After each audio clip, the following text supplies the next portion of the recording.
Yo, so this is mainly for my students, but I thought I'd just do a few examples of how to go about animating a ball. First off, doing one that's light and bouncy. Second one, a little bit heavier, and then talk a little bit more about how to add, a few techniques to add character to a ball. For anyone else, I can't provide this ball rig because it's not mine, but if there's enough interest, I can make one. So just let me know. Anyway, cheers. Woo!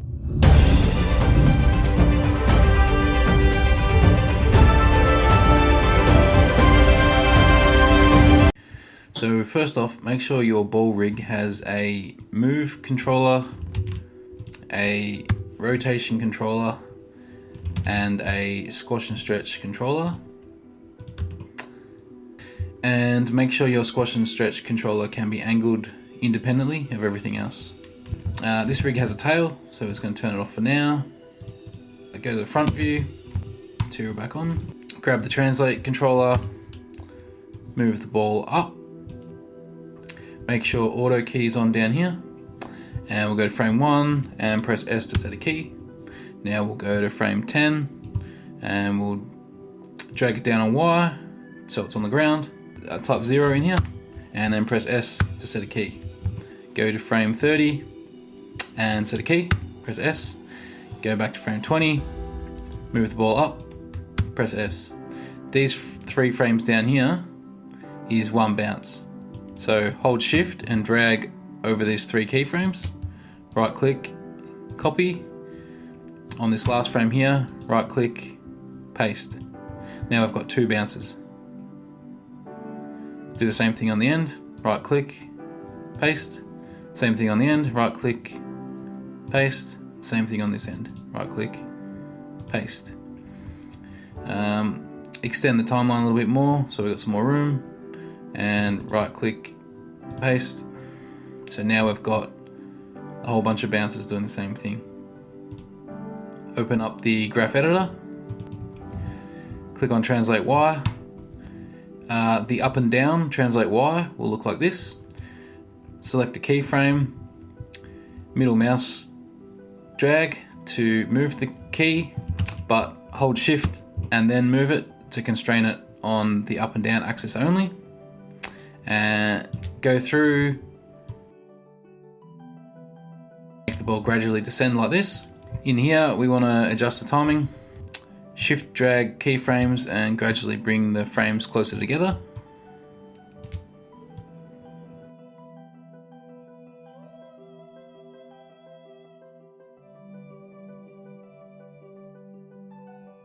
Should look something like this. Play it back.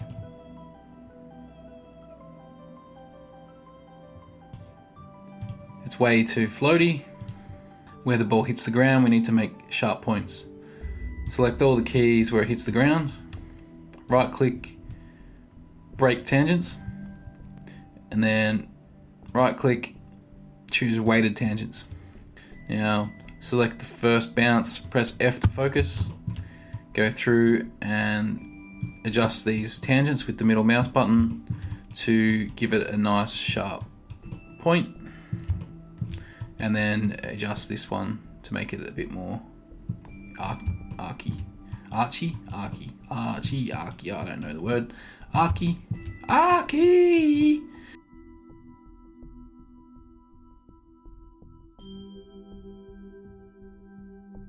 Should look something like this. Play it back.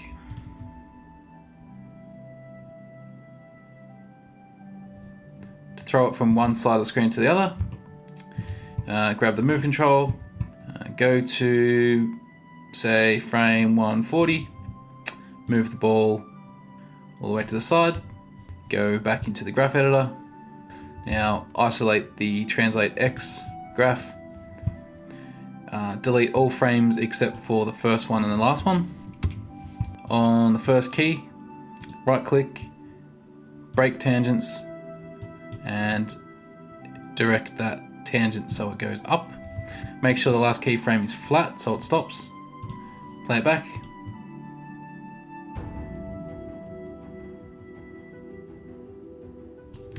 Now, add some rotation.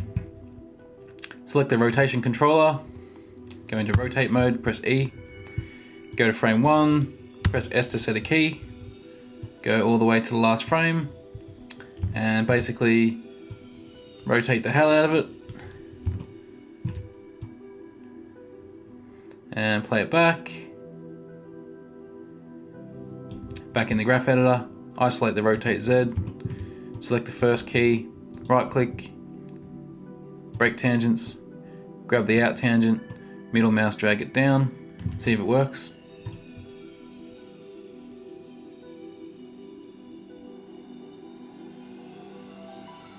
Could roll better here. Go to the last bounce frame, which for ours is 100, so just as it ends on the last bounce. Select the rotate controller, press S to set a key. In rotate Z, focus on this area down here. Make the roll a little bit more.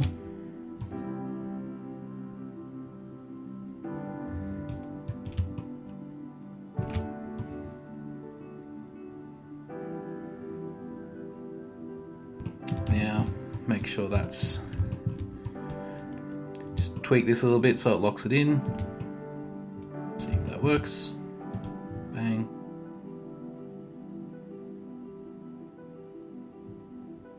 Right, so you might not want it to spin as much while it's in the air. Grab the last part where it rolls to a stop and drag it up so that between these two frames it doesn't roll as much. Grab this first frame, straighten it up, and grab this one, bring it down so that these two seem to meet and look at each other like that.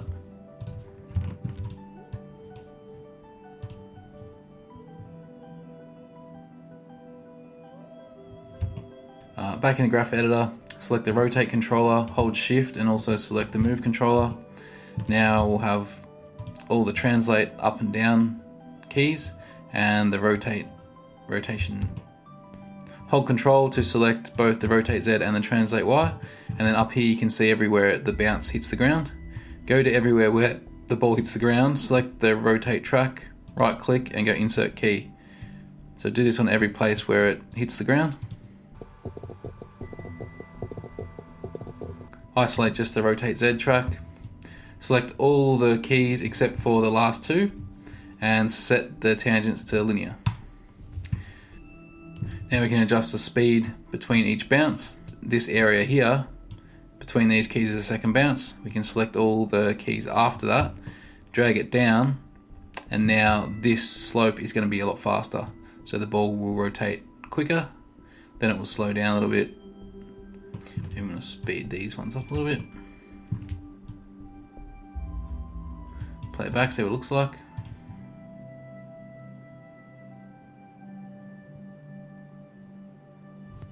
Add squash and stretch. Select the squash and stretch controller, go to frame 1, press S to lock it in, go to the first frame where it hits the ground, press S to set a key, choose the squash bottom control and squish it on the ground a little bit, go back one frame, stretch it in the air a little bit, go to the animation tab, enable motion trails. Now press E for rotation mode and rotate the gizmo so it matches the trajectory line. Go forwards one frame, press S to set a key, stretch the ball out a little bit more, press E for rotation mode, rotate it to match the trajectory leading out of the bounce. As it falls into the bounce, we need to correct the rotation of the stretch, so we need to make it more go up like this at the top. So go back to frame 1 and rotate the squash and stretch controller to match the curve of the trajectory. As the ball comes down, just fix that curve up again to match the trajectory again. Now keep going, should squash, now it goes up. And again, as it reaches the top, we need to rotate this so that it matches the top of the trajectory. And we also need to reset the squash, so press S to set a key, set squash bottom to 0, and now go back a few frames, make sure that the rotation matches the trajectory curve like this. So now as we go back like this, it should bounce properly.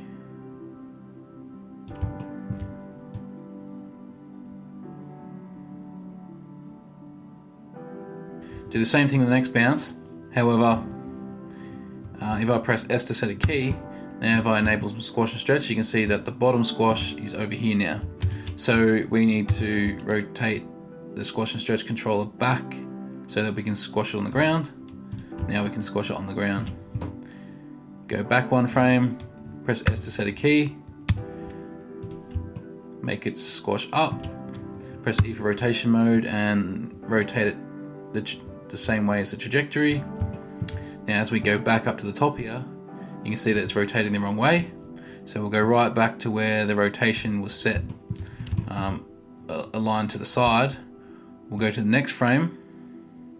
We'll go one frame forward, press S, and we'll simply spin the whole thing around so that it's now following the trajectory the other way. Now we'll go forward a few frames, and we'll just make sure we realign it to follow the trajectory line like that. And now that should squash and stretch up following that trajectory line. Yep, nice. So now grab the squash and stretch controller and then go through and do the same thing along the entire bounce. Just note, as you start to get a lot smaller bounces, it won't squash as much.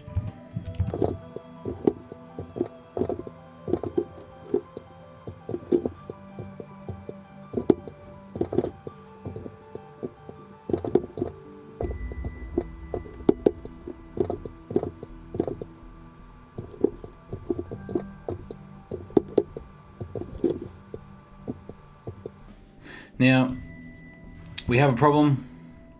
We've got a contact point and a squash point, so we need to separate the contact point into two. One where it makes contact with the ground and another where it squashes, just like this example here. So in order to extend that, I'll just delete the motion trail for now. Now we want to go to the place where it first bounces, so this is the frame that we want to duplicate, so we have two contact points. So I'll hold shift, and what I'll do is I'll select the translate controller, the rotate control, and the squash control. And now from frame 10 where mine hits the ground, I'm going to hold shift and drag select over my entire animation until frame 140, and I'm simply going to move everything forward one frame, just like that. Now go back to where frame 10 was. Now frame 10 is now frame 11 where it makes contact. So with these selected now, I'm going to hold shift and select frame 11, right click, copy, go back to frame 10, right click, paste. Alright, now I've got two frames which it's technically the same except for the position on the ground. But basically what we want to do is we want to keep frame 11 as the squash frame, then we'll go to frame 10, and what we'll do is we'll make this our contact point. So as it hits the ground, just want to rotate that a little bit to the side, make sure we go back just to make sure that's our contact point here. So I'm just going to give it a little bit more stretch just so it matches the one previously. And now it's going to come down and it's going to have a contact point where it hits the ground, and then it's going to squash like that. So now I've got two contact points, one where it hits and one where it squashes, and then it comes away like that. Bang. So now we just want to make sure our trajectory curve is still behaving properly. So I'm going to select our translate control, going to go to enable motion trails and just check that our trajectory curve is still acting right. I'm also going to go into graph editor, just make sure this is looking right, and it looks fine. If I go to the translate controller, focus on this, you'll notice that there's some funny business going on here. This is okay because it only happens over one frame, so we don't see all this subframe nonsense. But if you want to fix it, easy way is to just select this first keyframe, right click, go to tangents, out tangent, and set it to linear. That'll point this out tangent towards the next key. Now go to this next key, right click, go to tangents, in tangent and set that to linear, so that now that points to the previous key. So now it's completely flat along there. So now we can basically do the same everywhere we need to extend that extra squash.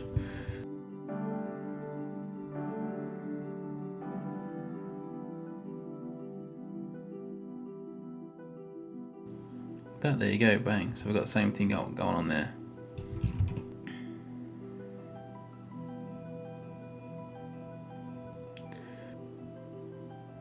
If you want to add a bit more character, you can extend it even further. So on the contact point here, you can also have one as it leaves. So we can select all these controls again and do the same thing. So now on frame 11, select and drag out all the frames to the end of our animation, move it forward 1 frame, go back to now frame 12, hold shift and click, right click, copy, go back 1 frame, right click and paste.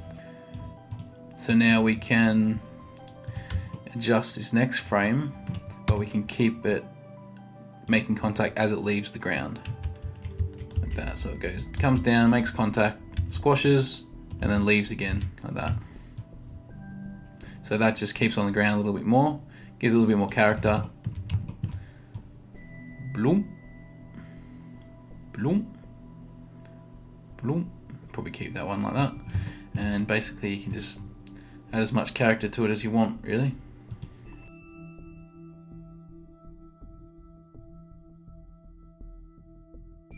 So doing a heavy ball is pretty much the same process. So we'll start off by positioning the ball up in the air a little bit, and then press S to set a key.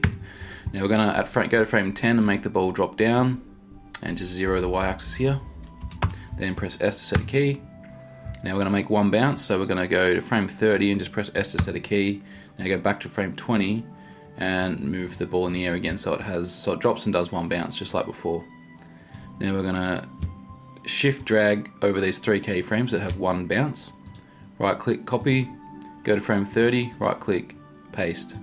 So the difference with a light ball and a heavy ball is a heavy ball's only gonna have 1 or 2 bounces. We'll go into the graph editor and we'll isolate the up and down track. And now what we're going to do is instead we're going to make the bounces gradually decline, but instead of being at more of a linear path, we're going to make this first bounce drop right down. So the first bounce doesn't go very high, and then we're going to make the last bounce very, very, very subtle like that. So basically what's happening is it's dropping a lot and it's not bouncing very high, and then it's not bouncing very high after that. So now we'll just quickly go through and play it. So now we have to adjust the timing. So the drop's pretty good, bang. So I'm just going to adjust the timing of these.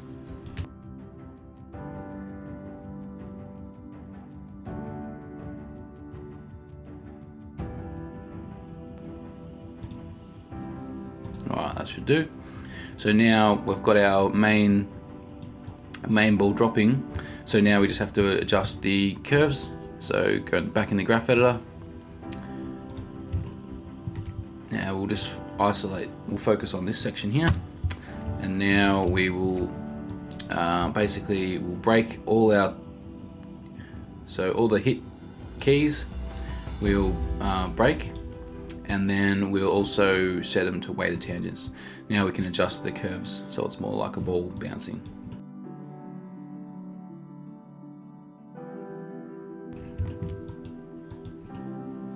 Alright, so let's see what that looks like. Boom, boom, boom. So now that's pretty much a heavy ball. So now we'll push the ball over to the side. So we'll go from here to bang, bang, bang.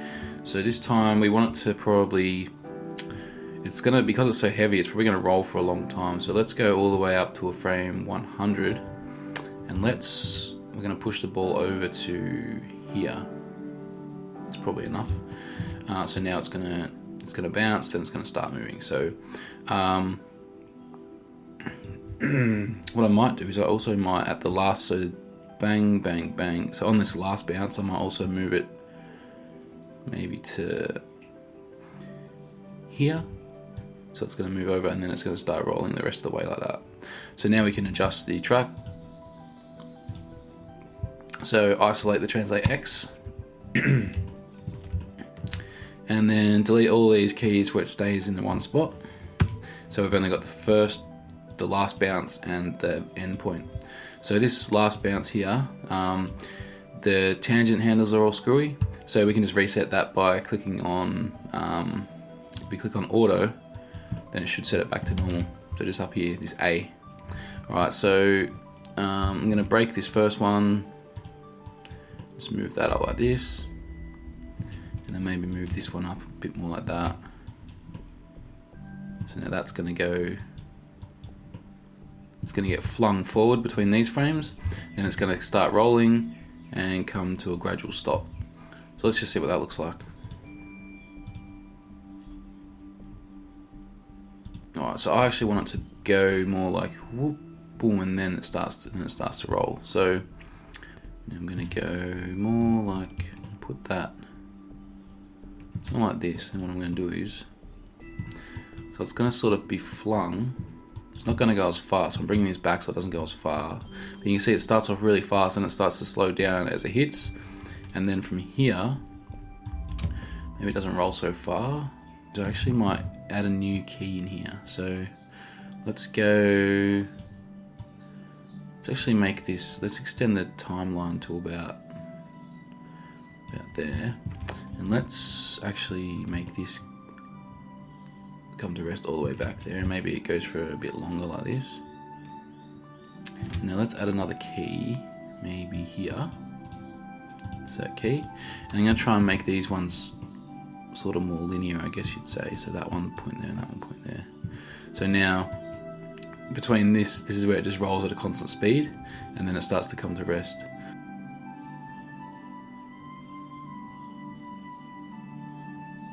Yeah, so that's a lot better. So now with rotation, select the rotation controller, press E for rotation mode, press S to set a key, go to the last frame that it bounces, so maybe frame 28, and just rotate the ball a little bit like that. And rotate it back a bit more.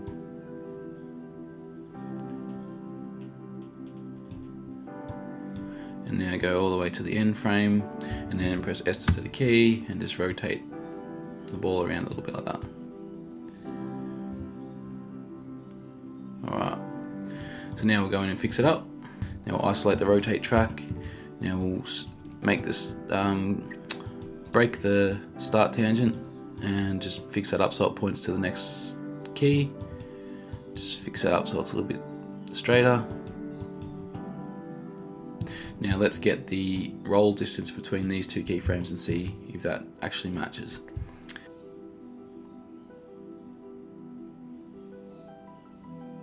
Alright, so it's actually not bad. Alright, so now we've got a heavy ball.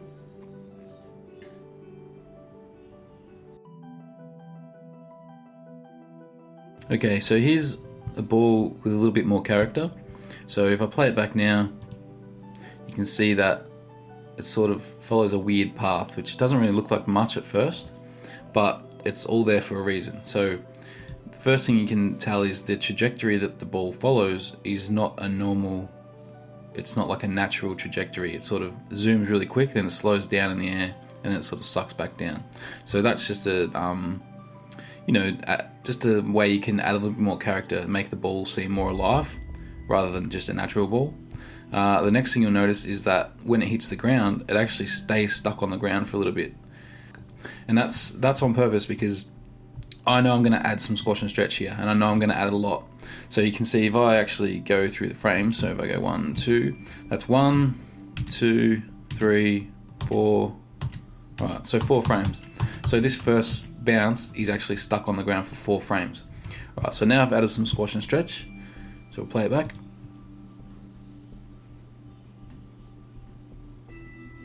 So you can see now it's starting to make sense. So the first thing I did was I added some initial sort of anticipation build-up, which if I zoom in, So you can see it sort of goes down to pulsate in like anticipation of the jump. But before it does that, it actually anticipates that anticipation. And in doing that, it sort of goes up, then it goes down. But that anticipation also has a little bit of anticipation. So it's almost got multiple stages of anticipation. So you can see here, it sort of goes down first, then it goes up, then it goes right down into the big build up, and then it shoots off the ground. So that just helps it sort of make it feel a bit more alive, and makes it, builds up that energy so it can launch off the ground. And obviously, as it starts launching off, you can see the stretch is following the trajectory it follows. As it reaches its peak, it sort of goes back to its normal form again. It starts to stretch, then it hits, and it's got a contact point where it hasn't started squashing yet. Then as I go forward frames, now it starts to squish, and you can see that next frame, that's its fully squished form, and then it starts to come back up, has another stretch while it's still contacting the ground, and then it sort of comes off and finds its form again. And again, it starts to come back down. It stretches a little bit, like really subtle, because it's not sucking down so far, has a contact point, squishes, and then comes back up. And then now we would repeat that start process where we basically start to, jump over this side. So you can see it anticipates. So if I zoom in a little bit, you can see before it jumps over to the side, it goes down first. So it squashes down and then anticipates that jump. And it squashes down and then starts to lean into the direction it's about to jump. So squash, lean, and then jump. And this next one's pretty much the same, it's just a little bit more exaggerated. So bloop, blue, and then back to, when it lands, it sort of takes that impact here. So it lands, and then it squashes, and it comes back to rest. All right, so now we've added the rotation. So you can see it starts to go up, whoop, bloop, bloop. So it just gives it a bit more character as well. So you see this first rotation, as it zooms up, it starts to spin really fast, and then it sort of slows down as it sort of gathers its, it starts to slow, almost like it's doing a front flip. You can imagine that it's got arms and legs, and it's sort of doing a front flip off a diving board, and then its legs are coming down to hit the ground. So if you imagine the ball as having like a head, arms and legs, and then start animating it that way, you can really start to give it a lot of character that way. And then as it goes into its next bounce, it sort of doesn't do like a front flip or anything. It sort of does this sort of, it's almost like a jump. So you can sort of treat the rotation like the hips of a character. So imagine a character jumping forward, then this could be the hips of that character. And then it decides to do a little front flip, just to finish things off. Alright, and lastly, I pretty much added the tail back in. So if we play that back,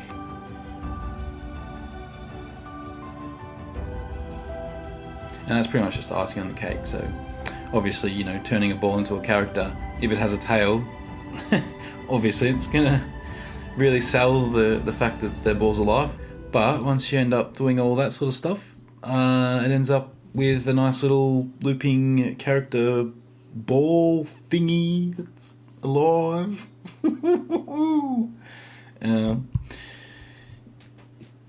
Fully sick.